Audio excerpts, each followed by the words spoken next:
Uma grande alegria estar com vocês aqui nesse Consagra-te, para nós meditarmos a respeito de nossa devoção à Virgem Maria, a Nossa Senhora. Por que é que nós não somente podemos, mas devemos amar Nossa Senhora? E devemos amar a Virgem Maria com o nosso coração, entregues mesmo, sem nenhuma dúvida, sem nenhuma suspeita. Eu gostaria de iniciar essa nossa reflexão falando do maior devoto da Virgem Maria que já existiu em toda a história da Igreja, em todos os tempos. O maior devoto da Virgem Maria, o nome dele é São José. Por que é que São José é, sem dúvida nenhuma, o maior devoto da Virgem Maria? Primeiro, por causa do próprio São José, aquilo que é o chamado de Deus, o destino, a vocação que Deus deu a ele. Vejam, quando Deus decidiu que iria salvar a humanidade, Ele decidiu a forma como Ele iria salvar. Como é que nós somos salvos? Nós fomos salvos com a encarnação, ou seja, o Filho de Deus eterno, que existe desde toda a eternidade, se encarnou. Mas quando Deus planeja as coisas, Ele não planeja assim, num rascunho. Ele planeja nos mínimos detalhes. Então Deus, que decidiu que nós seríamos salvos pela encarnação do seu Filho, decidiu a forma como Ele seria encarnado. Jesus poderia vir a esse mundo de muitas formas diferentes. Jesus podia aparecer de repente aqui, pronto, num passe de mágicas, é ou não é? Deus é poderoso, Deus é onipotente, Ele criou o mundo inteiro do nada. Jesus podia vir aqui, mas Ele não quis isso. Deus quis vir ao mundo, e para vir ao mundo, Deus pediu licença. Para pensar no que eu estou dizendo, que é importante isso, não é uma dedução. Eu não estou aqui inventando coisa, está no Evangelho de São Lucas. Deus pediu a permissão da Virgem Maria. Deus podia vir ao mundo sem precisar que ninguém colaborasse, mas Ele quis a colaboração. Você pega toda a Sagrada Escritura, toda a Bíblia, você nunca vai achar um anjo, uma criatura celeste, saudando, elogiando um ser humano. Você não encontra isso. Na Bíblia inteira você não vê isso. Você pode ver de cabo a rabo, na Bíblia inteira, não tem um anjo elogiando uma criatura humana. Por quê? Porque os anjos são superiores às criaturas humanas. Quando o arcanjo Gabriel foi enviado a este mundo para anunciar o nascimento de Jesus, ele ficou surpreso de encontrar aqui na terra um pedaço do céu, a Virgem Maria, e diz: salve, ave, em grego, chaire, que charitomene, cheia de graça, cheia da graça de Deus. Gente, o maior elogio que se poderia fazer de um ser humano, o anjo Gabriel fez. Ele como que se inclinando diante de Maria, Ave, cheia de graça, o Senhor está contigo. E ele anuncia qual é o desígnio de Deus, qual é o projeto de Deus. E então Maria diz o seu sim: faça-se em mim conforme a tua palavra. Faça-se. Faça-se.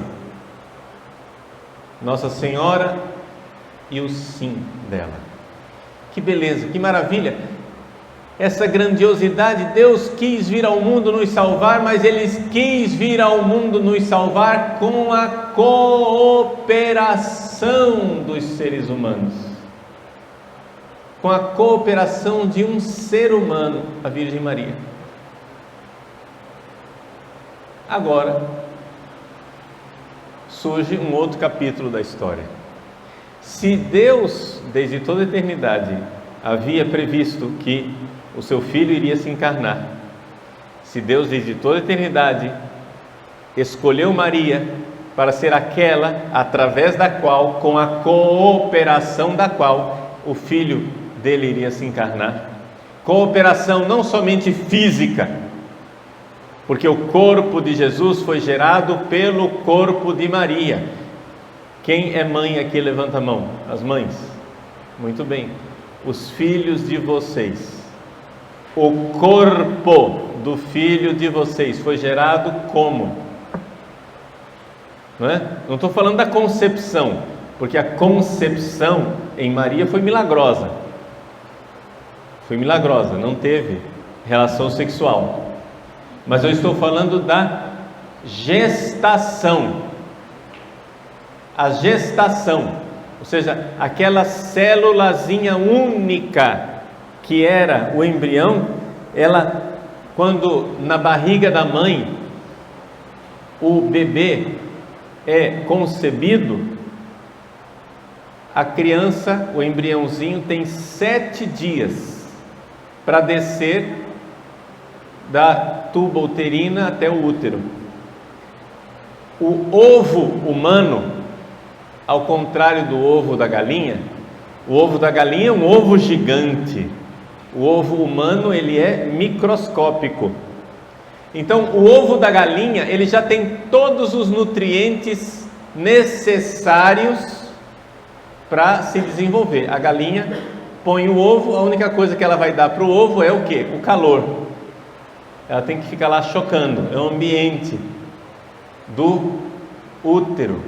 Muito bem. Já o ser humano, não.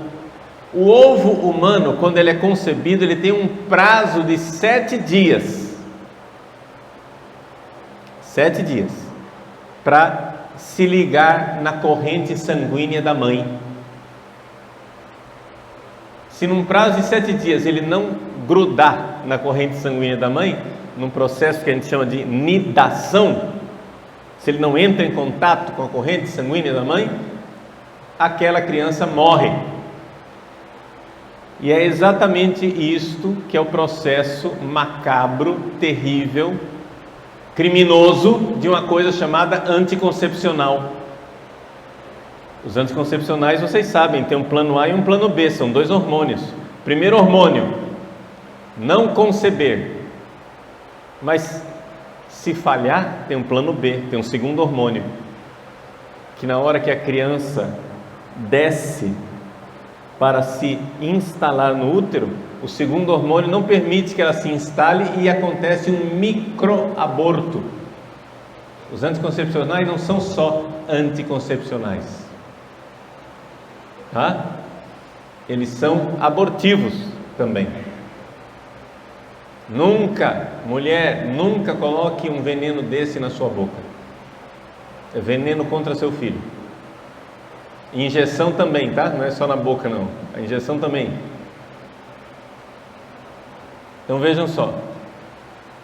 Quando Jesus foi concebido no ventre da Virgem Maria, ele então se uniu à corrente sanguínea de Nossa Senhora, e foi pelo sangue de Maria que ele foi recebendo todos os nutrientes para formar o seu corpo.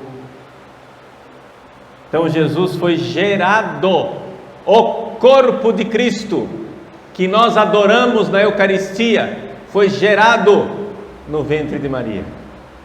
Mas aquilo que ela fez de mais importante não foi a geração no ventre, foi a geração na alma, quando ela disse: faça-se. Quando ela se dispôs a dizer o seu sim.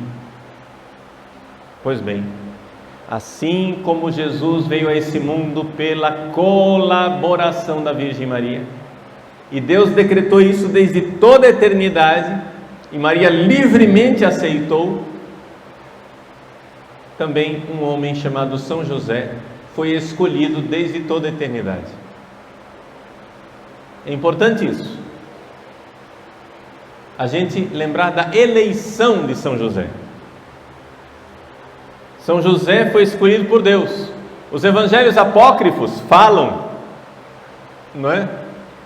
Contam a história, que a gente não sabe se é histórica, mas se não é histórica, esses evangelhos apócrifos transmitem uma verdade teológica. A história é a seguinte: que entre todos os homens que pretendiam casar com a Virgem Maria, foram colocados lá os bastões de cada um, e o sumo sacerdote disse: o bastão que florescer vai ser esse que vai casar com a Virgem Maria. E então, claro, foi o bastão de José quem floresceu, e aí ele se casou com Nossa Senhora. Se não é verdade, foi bem inventado, como dizem os italianos. Se non è vero è bene trovato.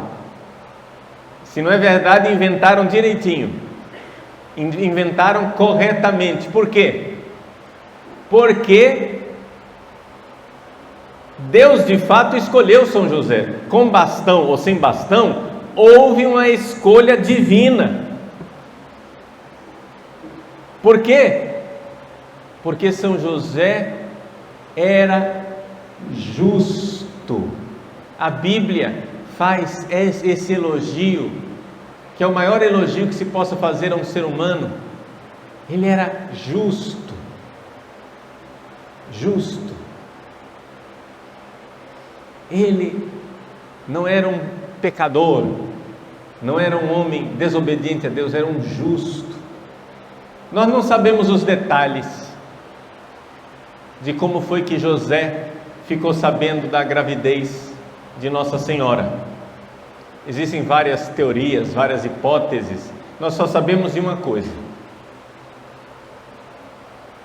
que José era justo.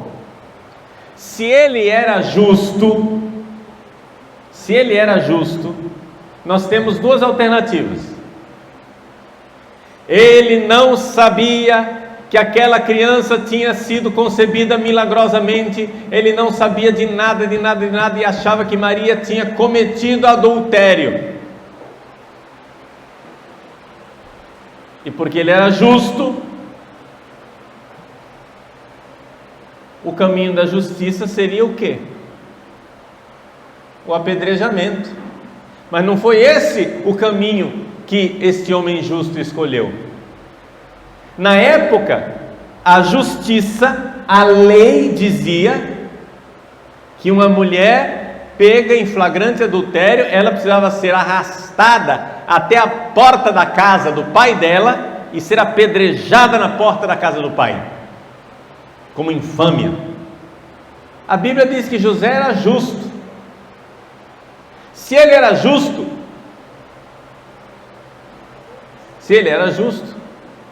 ele não devia ter pensado em deixar Maria em segredo. Ele devia pensar o quê? Em levar Maria até a porta da casa do pai dela e apedrejar, para seguir a lei, não é isso? Mas não. Ele pensou em deixá-la em segredo, secretamente, privadamente. Se ele era justo, por que é que ele fez isso? Já se colocaram essa pergunta? Né? Porque é uma pergunta que brota automaticamente da leitura da Sagrada Escritura. Se ele era justo, por que esse negócio de escapar em segredo? Alguns santos padres resolvem esse problema dizendo o seguinte: José não entendia direito de onde vinha aquela criança, mas ele sabia da santidade de Maria, sabia que ali devia haver alguma coisa de muito importante. Seja como for, aquele filho não era dele, e por justiça, ele não queria se atribuir a paternidade de um filho que não era dele. Fosse esse filho concebido milagrosamente ou concebido do jeito que for. Mas é interessante isso, que pelo que tudo indica, José não incriminou Maria de adultério, porque se ele era justo, ele iria buscar a justa punição. Então, de alguma forma, nós vemos que parece, tudo indica, é uma dedução, tá, gente?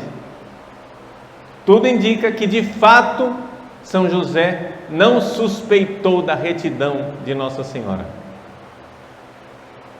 Mas também ele sabia que aquele filho não era dele. Até que um decreto do anjo de Deus, através de um sonho, diz para ele: José, não tenha medo de tomar Maria por sua esposa. Você não está cometendo ofensa a Deus de tomá-la como sua esposa. O decreto divino que queria de José, esposo da Santíssima Virgem Maria. É aqui que está o ponto mais importante. Esposo de Maria. E, claro, pai legítimo, pai segundo a lei, não segundo a natureza, tá? Não era pai biológico, mas era o pai legal, o pai segundo a lei de Jesus.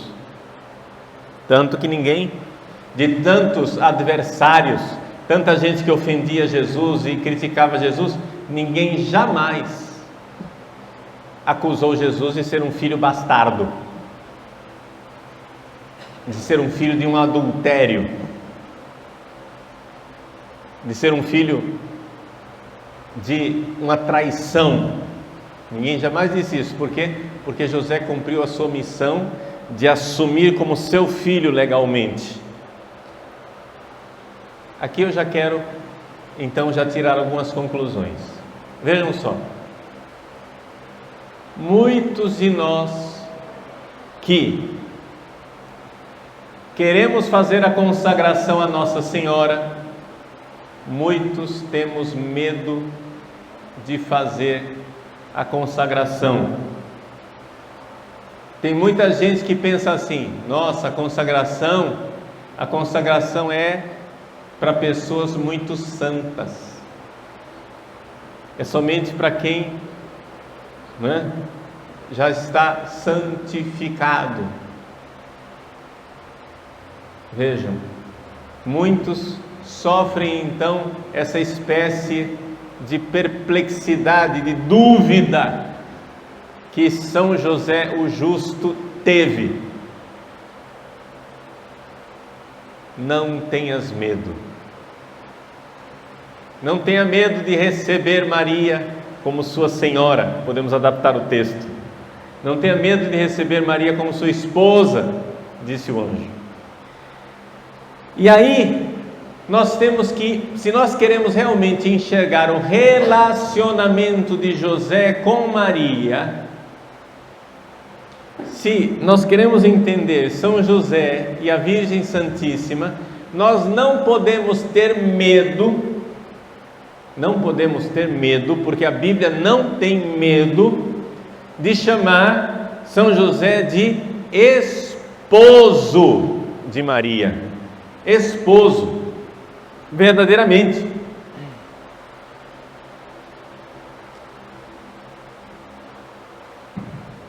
São José era realmente marido, casado legitimamente com a Virgem Maria. E não somente isso. Entre os dois reinava um amor de esposo e de esposa. Mas por que é que a gente tem escrúpulo? Por que é que a gente tem medo de falar do amor de José e de Maria? Porque a nossa visão do amor, do casamento, é uma visão carnal. É uma visão, deixa eu usar a palavra, animal. O animal também sente atração pela fêmea, como nós seres humanos somos capazes de sentir. A fêmea também sente atração pelo macho. E então, isso daí é aquilo que muita gente interpreta que é o casamento. Mas me desculpem, isso não é o casamento.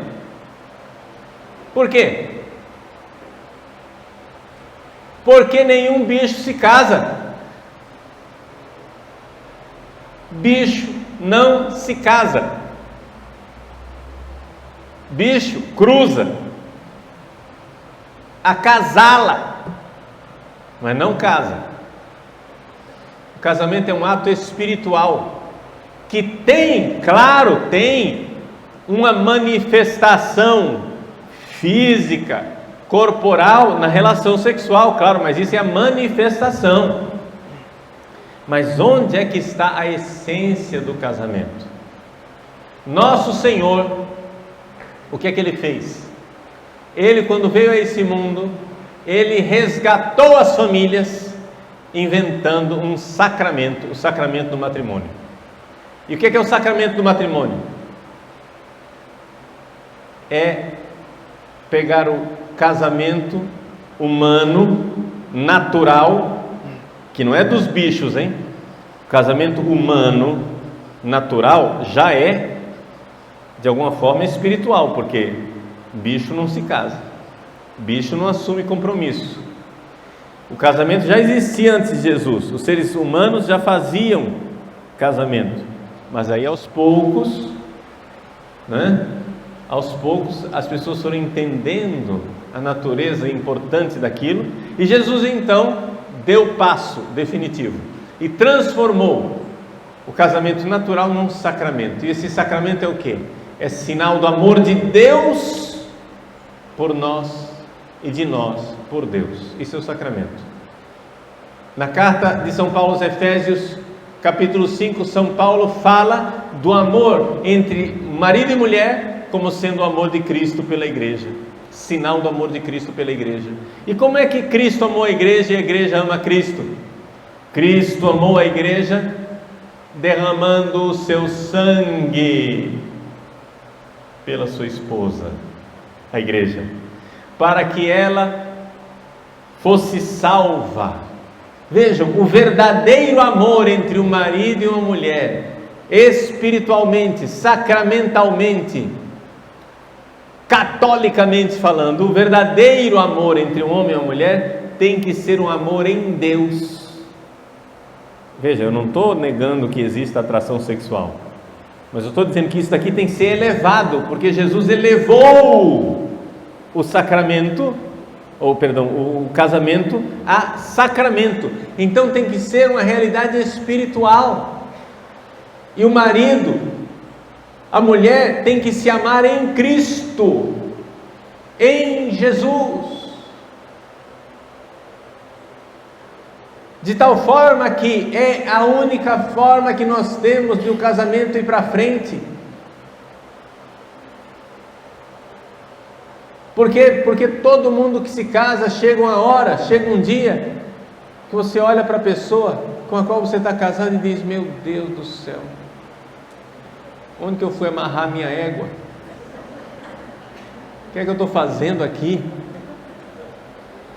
E então você é capaz de transformar isso em algo espiritual quando você então diz assim: eu vou amar meu esposo, minha esposa, eu vou amar por amor a Cristo, por causa de Deus, por causa de Deus.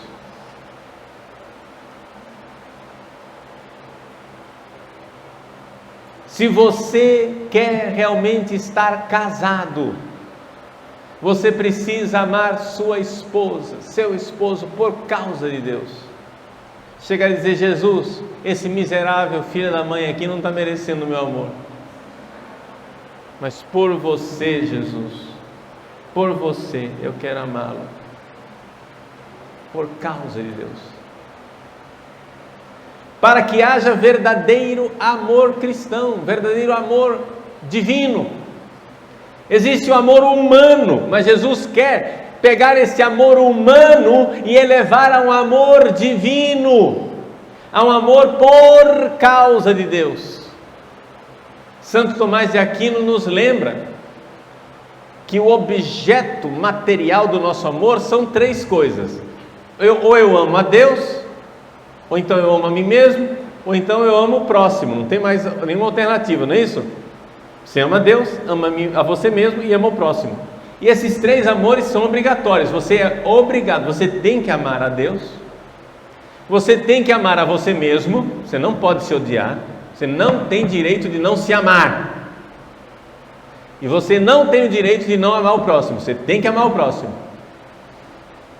Mas Santo Tomás de Aquino diz assim, que esse é o objeto material do amor, mas para que esse amor seja um amor divino, para que esse amor humano seja elevado ao nível de amor divino, você tem que amar por causa de Deus, por causa de Deus. O que quer dizer isso na prática? Quer dizer o seguinte, vamos começar com uma coisa simples. Eu amo a mim mesmo. Como que eu vou amar a mim mesmo? Tem que ser por causa de Deus. Eu olho para mim, olho os meus defeitos, né? Olho os meus defeitos. Eu olho que eu sou careca, orelhudo, magrelo, dentuço. E se eu tivesse que fazer o desenho da pessoa que eu gostaria de ser, certamente eu ia colocar cabelo, um pouquinho mais de músculo, diminuir o tamanho da orelhinha, né? Quando Deus distribuiu a orelha, eu entrei na fila 2 vezes. E o que é pior, para quem não sabe, tá? A tragédia é que a orelha aumenta com o tempo, tá? Então o futuro é promissor. Orelha aumenta, tá? Orelha, nariz, tudo isso aumenta com o tempo. Porque a pele, né? Pele, cartilagem, tudo isso aumenta. Então, pessoal orelhudo aí, gente, futuro é promissor. Se eu tivesse que escolher a mim mesmo, eu não nasceria assim do jeito que eu sou. Mas sabe o que é que eu estou dizendo quando eu digo: Deus, eu queria ser cabeludo, eu queria ter orelha pequena, eu queria ser musculoso. Sabe o que eu estou dizendo? Eu estou dizendo para Deus: Deus, você está errado, você me fez errado, eu fui mal feito, você é um péssimo projetista. E não adianta dizer que a culpa é do meu pai e da minha mãe, porque material genético para sair bonito tinha bastante. Minhas irmãs, as 2 irmãs que eu tenho são bonitas, Material genético para sair um produto melhorzinho? Tinha. Não é culpa do meu pai e da minha mãe. Então, quando eu digo que eu quero ser diferente, que eu não queria ser essa pessoa, eu estou dizendo: Deus, você está errado. Mas eu tenho que chegar e dizer: Senhor, eu vos adoro e digo: vós me escolhestes bem. Eu sou uma boa ideia. Eu fui bem escolhido. Deus me fez e foi certo. Ele me fez corretamente. Eu sou um dom de Deus e eu preciso me amar por amor a Deus, porque senão seria uma blasfêmia contra Deus. Pode ser que eu não goste sensivelmente de mim mesmo, mas espiritualmente eu preciso pegar esta falta de amor carnal por mim mesmo e elevar a um amor divino e começar a dizer: Deus, eu vos amo, e porque eu vos amo, por causa de vós, eu me amo. Entenderam o que é elevar o amor humano ao amor divino? É fazer as coisas por causa de Deus. Eu amo por causa de Deus. Então, eu já amo, por exemplo, o meu pai e a minha mãe, eu amo as minhas irmãs, eu amo os meus sobrinhos, mas eu preciso pegar esse amor e começar a elevá-lo e transformá-lo num amor por causa de Deus. Meu Deus, eu amo a minha mãe e meu pai, e eu quero vê-los no céu, eu quero dar meu pai e minha mãe de presente a vós no céu, para que o vosso coração seja alegrado com a presença deles no céu. Eu amar por causa de Deus, esse amor fica superior, está entendendo? Meu Deus, eu vos louvo, vos bendigo pelo presente que é meu pai, minha mãe, minhas irmãs, meus sobrinhos. Que beleza esse presente, por causa de vós, Senhor, eu vos louvo pelo presente que eles são. Amar por causa de Deus. Então você ama a Deus por causa de Deus, você mesmo por causa de Deus, e o próximo por causa de Deus. Assim é o casamento. O casamento é chamado a ser um amor entre o homem e a mulher, que já existe o amor humano, existe a atração animal, depois, acima dessa atração animal, existe o amor humano, que é superior à atração animal. Este amor humano, que já é elevado, que já é maior do que a atração animal, esse amor humano ele tem que ser elevado a ser um amor por causa de Deus. Então, o conselho que a gente dá para as pessoas é: se aproxime da sua esposa como se ela fosse o Santíssimo Sacramento. Se aproxime do seu marido como se ele fosse o Santíssimo Sacramento. E ame por causa de Deus. Muito bem. Por que é que eu gastei tanto tempo para explicar isso? Porque isso é fundamental para nós entendermos o amor entre Maria e José e entendermos o nosso amor por Maria, porque tem que ser um amor por causa de Deus. Vamos voltar então a São José. São José amava Maria, mas porque ele não olhava para Maria como se fosse um pedaço de carne no açougue, não quer dizer que ele amava Maria menos, quer dizer que ele amava mais. Quando você vê uma mulata nua num carro alegórico na Marquês de Sapucaí, não tem ninguém amando aquela mulher, nem ela está se amando, porque se ela se amasse, ela não se jogaria assim para ser usada.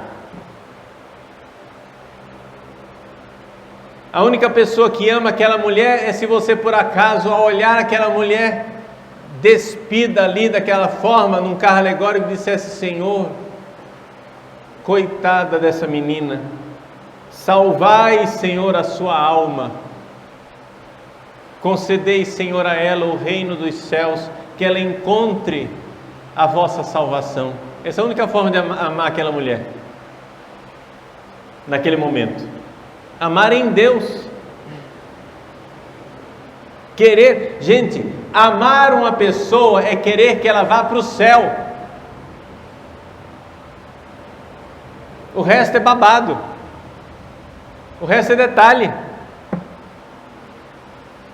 Ah, eu quero amar essa pessoa porque eu quero que ela, sei lá, seja curada de uma doença. Eu quero amar essa pessoa porque eu quero que ela arranje um emprego e seja rica. Eu quero amar essa pessoa porque eu quero que ela tenha fama e seja famosa no mundo inteiro.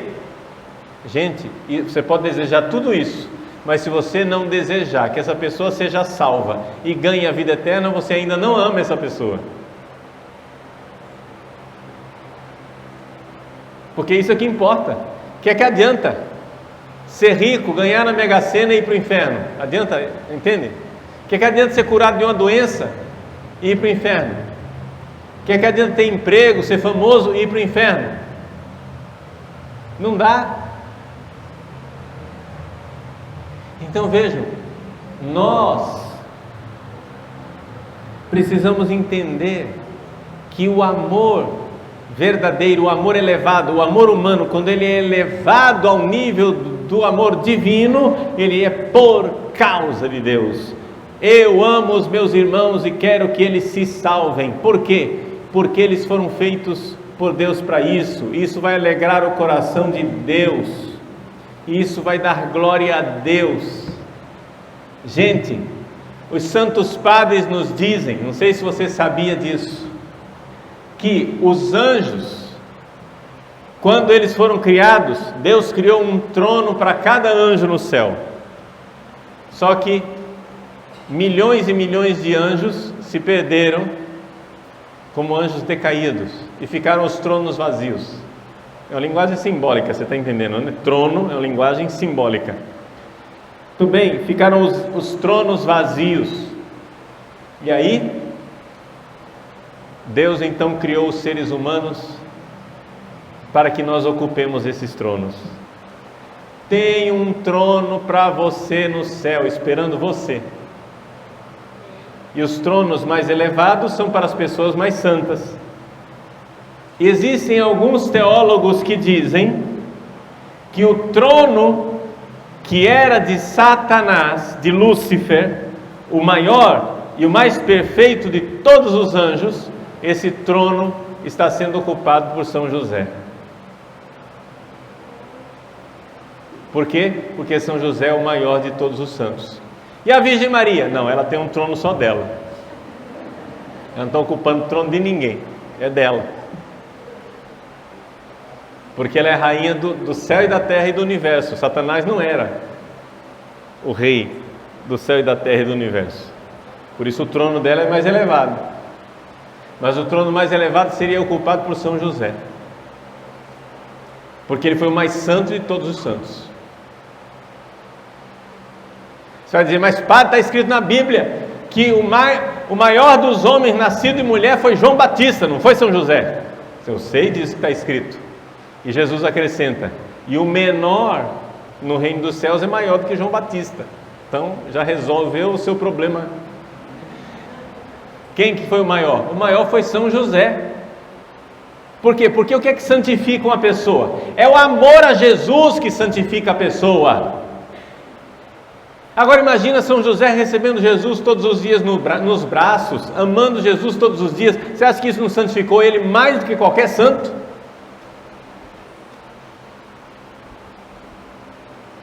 Pois bem, e São José tinha amor a Maria. E por que São José amava Maria? Por amor a Deus. Porque São José sabia que isto agradava a Deus. Na prática do dia a dia da família de Nazaré, José via a grandeza de Maria, via as graças de Maria, via o quanto ela era maravilhosa, imaculada, cheia de Deus.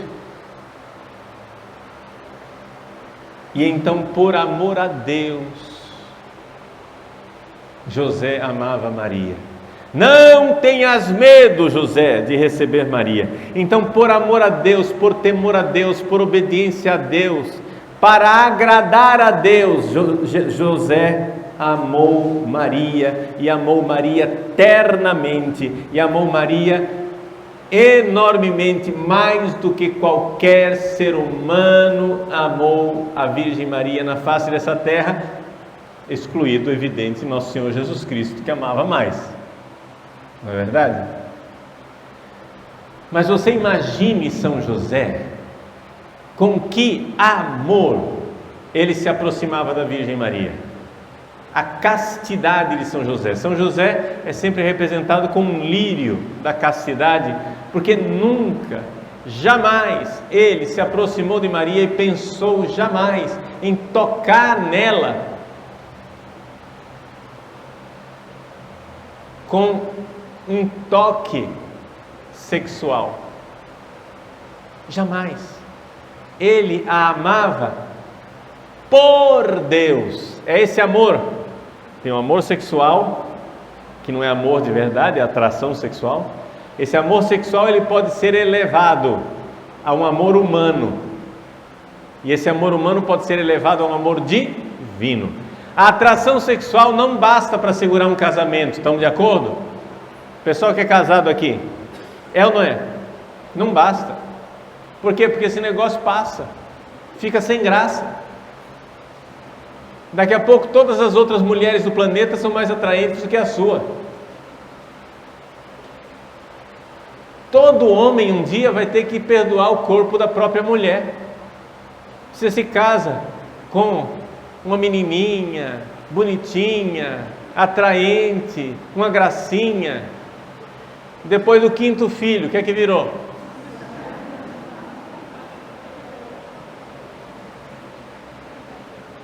Então, se vai depender da beleza física, casamento vai durar muito pouco, é ou não é? Então, não é uma atração sexual que fundamenta o casamento. O que fundamenta um casamento é o amor humano, que vem da alma. Agora, esse amor humano que já superou essa questão sexual, ele pode ser elevado em todos os casamentos, não somente no casamento de José e de Maria. Ele pode ser elevado em todos os casamentos a um casamento por Deus, a um amor por Deus. Eu amo por causa de Deus. Eu quero que aquela pessoa seja salva. Eu quero que aquela pessoa chegue no céu. Então, como é que São José se aproximava de Maria? Se aproximava sabendo, enxergando e glorificando a Deus pelas graças maravilhosas que ele via naquela mulher. Ave cheia de graça. E Maria resplandecia essa graça no convívio do dia a dia. Como ele amava Maria. Vejam, existe uma famosa história dos monges do deserto do Egito, que conta a história de um grupo de monges que iam passando na estrada e tinha uma prostituta muito mal vestidinha ali, né? Meio seminua. E aí os monges, olhando aquela mulher seminua, todos desviaram o rosto. Mas teve um monge que olhou para ela fixamente e começou a chorar. E disse assim: vejam a grandeza de Deus. E não conseguiu ter um pensamento impuro com relação àquela mulher, mas somente conseguiu ver naquela mulher que ela resplandecia a beleza de Deus no seu corpo.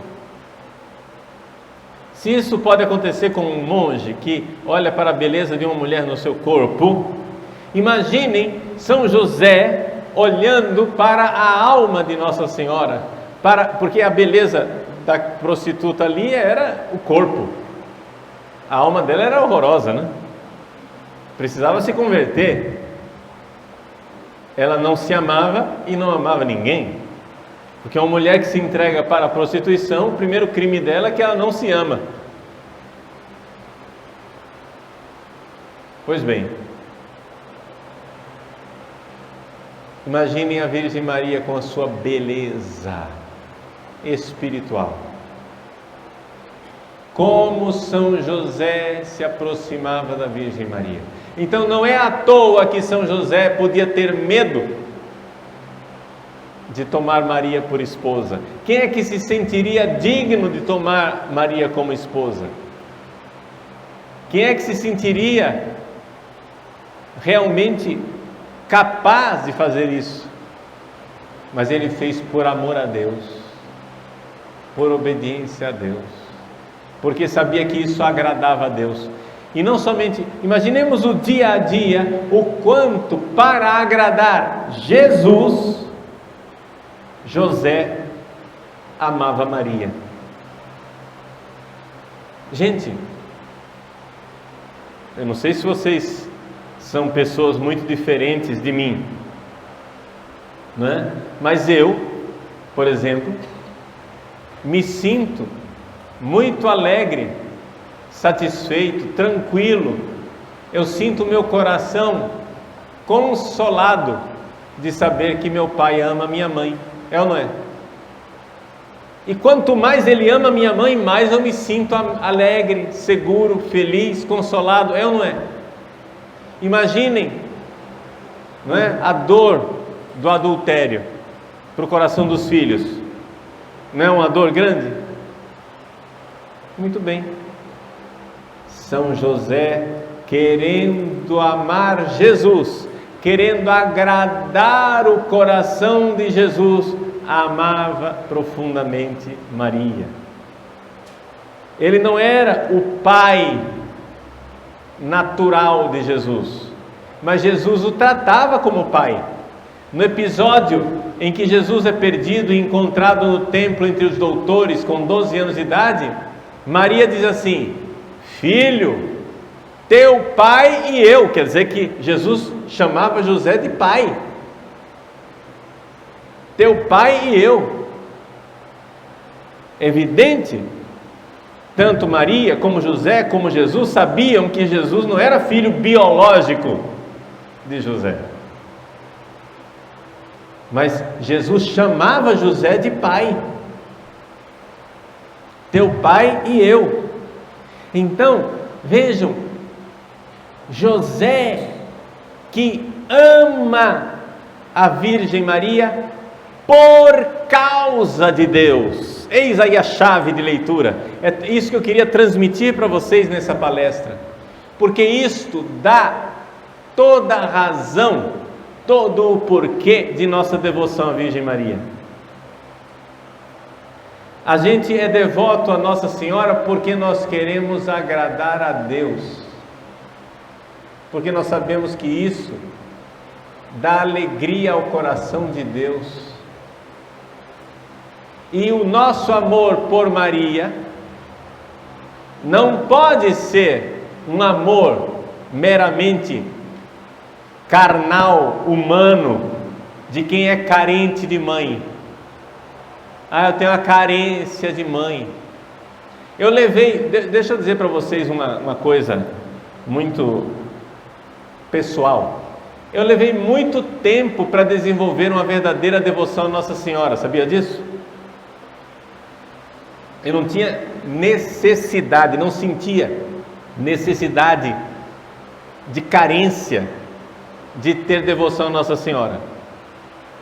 Claro que eu sempre fui devoto, eu rezava o terço desde criança, eu era devoto a Nossa Senhora, nunca desprezei Nossa Senhora, mas eu não tinha aquela devoção que eu via nos outros. Sabe por quê?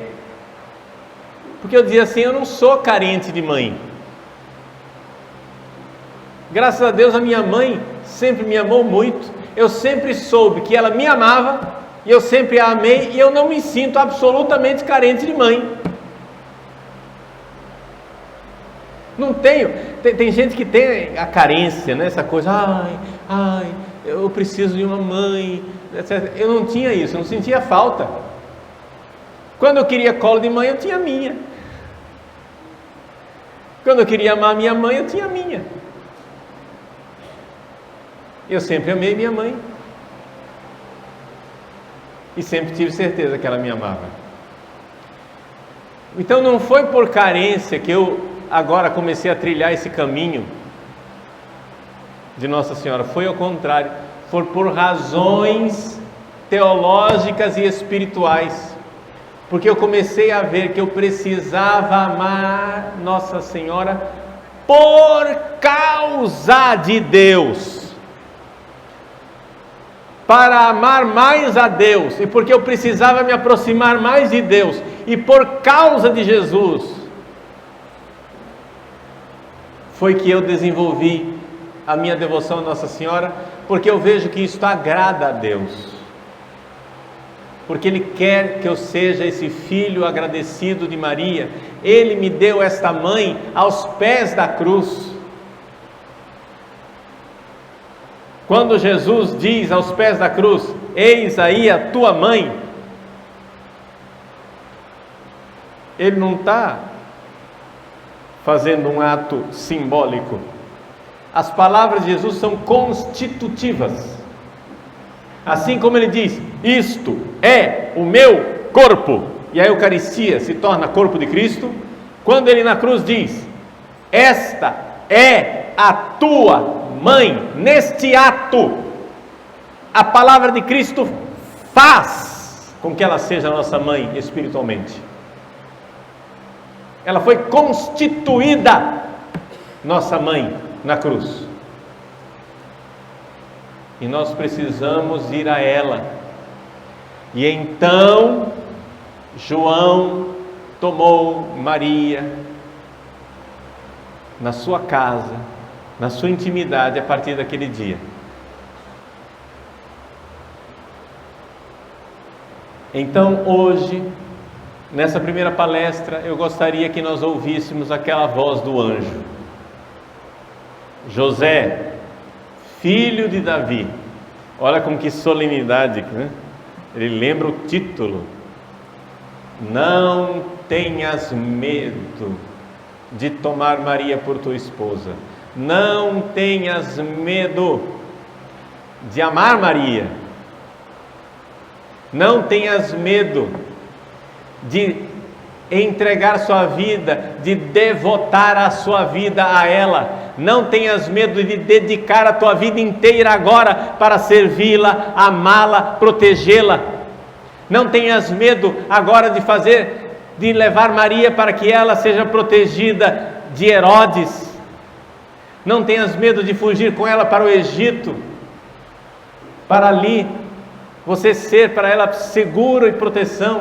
Não tenha medo de levá-la para Nazaré. Não tenha medo de estar com ela no dia a dia. Não tenha medo de servi-la na carpintaria, provendo como pai e esposo provedor, pagando as contas do seu lar. Não tenha medo. Não tenha medo, José, de amar Maria por causa de Deus, por causa de Jesus.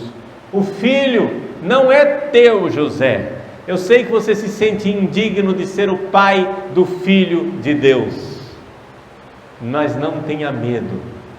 Por amor a Deus, aceite a missão de ser pai do Filho de Deus e de ser esposo da Mãe de Deus.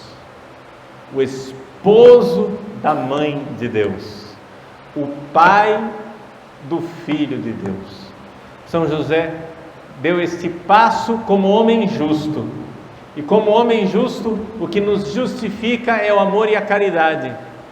E a caridade, ela só é verdadeira quando não é somente um amor humano, mas é um amor elevado, em que por causa de Deus eu amo. E essa é a razão de ser da nossa devoção à Virgem Maria.